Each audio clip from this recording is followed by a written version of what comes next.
મિત્રો, સાવરણીથી દરિદ્રતા રૂપે ગંદકીને રોજે આપણે ઘરની બહાર કરીએ છીએ અને સાવરણીનો આ એક નાનો ઉપાય પણ તમારા જીવનની પરેશાનીઓને દૂર કરે છે.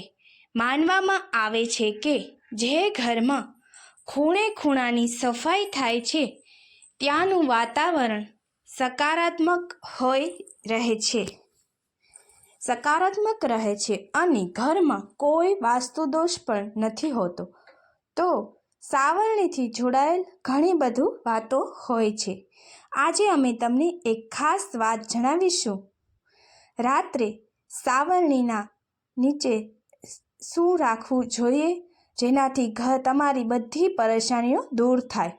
કેમ કે સાવરણીથી કચરો કાઢવાના વિશેષ નિયમો હોય છે અને જો આ નિયમોનું પાલન ના કરી શકો તો પણ કંઈ વાંધો નથી. બસ રાત્રે આ એક નાનું કામ કરવાનું છે. ખૂબ જ સરળ છે. તો ચાલો આપણે જાણીએ. તો જ્યારે આપણે ઘરની સફાઈ કરીએ છીએ તો માતા લક્ષ્મીની કૃપા આપણા પર વરસે છે અને સાવરણીને પણ માતા લક્ષ્મીનું પ્રતીક માનવામાં આવે છે. એવું કહેવાય છે કે જો તમે કોઈ એકાદશી તિથિના દિવસે નજીકના કોઈ મંદિરમાં 3 સાવરણીનું દાન કરો અને જ્યારે દાન કરો તો એ ગુપ્ત દાન કરવું જોઈએ.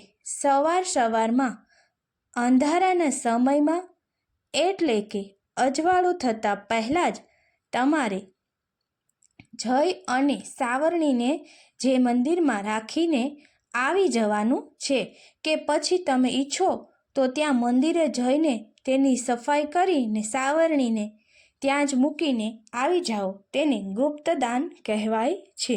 અને જો તમારા ઘરમાં સાવરણી ખૂબ જૂની થઈ ગઈ હોય અને તૂટીને ખરવા લાગે તો તરત જ તેને દૂર કરી દેવી જોઈએ. તેનાથી વાસ્તુ દોષ ઉત્પન્ન થાય છે. પ્રાચીન સમયમાં લોકો શું કરતા હતા? તો હંમેશા લોકો મંદિરમાં સાવરણીનું દાન કરતા હતા, મંદિરની સફાઈ કરતા હતા. અત્યારે પણ લોકો કરે છે. મંદિરમાં તમે જે સાવરણી રાખો તે બ્રહ્મ મુહૂર્તમાં જ રાખવાની છે. તેનું ધ્યાન રાખો. તમે કોઈ ખાસ દિવસોમાં આ દાન કરવું જોઈએ, જેમ કે કોઈ સહયોગ બની રહે છે કે પછી એકાદશીની તિથિ છે. એવા સમયે શુક્રવારનો દિવસ છે તો પૂનમની તિથિ છે. આ દિવસોમાં તમારે સવારે દાન કરી શકો છો. શાસ્ત્રોમાં સાવરણીના ગુપ્ત દાનનો ખૂબ જ મહિમા છે. પરંતુ જો સાવરણીથી તમે ઘરમાં સફાઈ કરતા હોય તે સાવરણીને કોઈને દાન ન કરવી જોઈએ, નહીંતર માતા લક્ષ્મી ઉલટા પગલે પાછા ચાલ્યા જશે. હવે તમને એક નાનો પ્રયોગ જણાવીએ.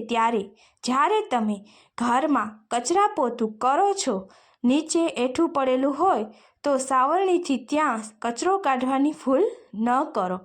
કોઈ કપડાથી તેને લઈ લો, પછી કચરો કાઢો. એઠાને સાવરણીથી ન લેવું જોઈએ. તેનાથી પણ વાસ્તુ દોષ ઉત્પન્ન થાય છે, ઘરમાં પરેશાની વધી જાય છે. અને જ્યારે તમે ઘરમાં પોતું મારો છો તેમાં ફટકડી અથવા તો મીઠું નાખીને પોતું કરવું જોઈએ. તેનાથી ઘરમાં વાતાવરણ સારું રહે છે, ઘરમાં પવિત્રતા રહે છે અને ઘરમાં પવિત્રતા હશે તો ઘરમાં રહેવાવાળા લોકો ખુશ રહેશે. જૂની માન્યતા છે કે ગુરુવારના દિવસે ઘરે પોતું ન કરવું જોઈએ. આવું કરવાથી માતા લક્ષ્મી નારાજ થઈ જાય છે. તો ગુરુવારના દિવસે ખૂબ જ જરૂરી હોય તો પોતાના પાણીમાં 1 ચપટી હળદર નાખીને પોતું કરવું જોઈએ. તેનાથી તમામ દોષોને નષ્ટ થઈ જાય છે. સાવરણીને ભૂલથી પણ ખુલ્લી જગ્યામાં ન રાખવી જોઈએ. છત ઉપર, ખુલ્લા આકાશ નીચે પણ સાવરણીને રાખવી જોઈએ નહીં.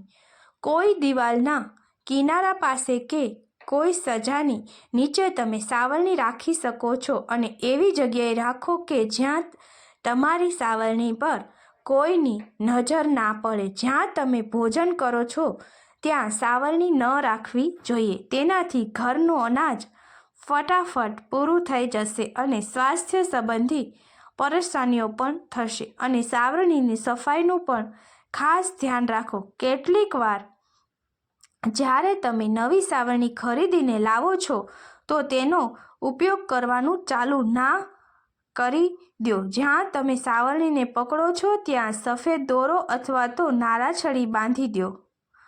ત્યાર પછી સાવરણીનો ઉપયોગ કરશો તો માતા લક્ષ્મી સ્થિર રહે છે, બરકત થાય છે. હવે રાત્રે સૂતા પહેલાં સાવરણીનો એક નાનો પ્રયોગ કરવામાં આવે છે.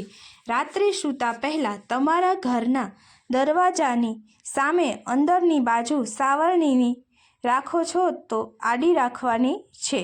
સાવરણી નીચે રાખો, તેની નીચે 2-4 દાણા જીરું નાખો અને સવારે જ્યારે તમે કચરો કાઢો છો ત્યારે આ જીરાના દાણાને પણ બહાર કચરાની સાથે નાખી દો. અને આ પ્રયોગ તમારે રાત્રે જ કરવાનો છે. અને તમે જો આવું હશે, વાસ્તુદોષ હશે કે જ્યારે કોઈ નાનું બાળક વગર કારણે સાવરણીથી કચરો કાઢે છે તો એનો મતલબ થાય છે કે ઘરે કોઈ મહેમાન આવશે. આકસ્મિક રીતે કોઈ મહેમાન તમારા ઘરે પધારી શકે છે. ક્યારેક સાવરણી ઉપર ભૂલથી પગ રાખવામાં આવે છે તો આવું કરવાથી અપશુકન થાય છે. તો સાવરણીને સ્પર્શ કરીને તેની ક્ષમા માંગી લો. જ્યારે પણ કોઈ કચરો કાઢી રહ્યું હોય અથવા તમારા પગ પાસે કે શરીર પાસે સાવરણીનો સ્પર્શ થાય છે તો આવામાં સામાન્ય રીતે માફી માંગવી જોઈએ. ભૂલથી પણ સાવરણીથી કોઈને ના મારો. એ મનુષ્ય હોય કે જાનવર હોય. કોઈ ખાસ કામ માટે તમે ઘરેથી નીકળી રહ્યા છો તો ઘરેથી નીકળ્યા પછી તુરંત જ કચરો ન કાઢવો જોઈએ. આવું કરવાથી જે વ્યક્તિ વિશેષ કાર્ય માટે ઘરેથી બહાર નીકળે છે તેમને કાર્યમાં સફળતા નહીં મળે. ઓછામાં ઓછા અડધા કલાક પછી સાવરણીથી કચરો કાઢો. સાવરણીને ક્યારેય પણ ઊભી ન રાખવી જોઈએ. તે અપશુકન માનવામાં આવે છે. અને 2 સાવરણીને એક સાથે બાંધીને પણ ન રાખવી જોઈએ. અલગ અલગ રાખો, નહીંતર ઘરમાં ઝઘડા થશે.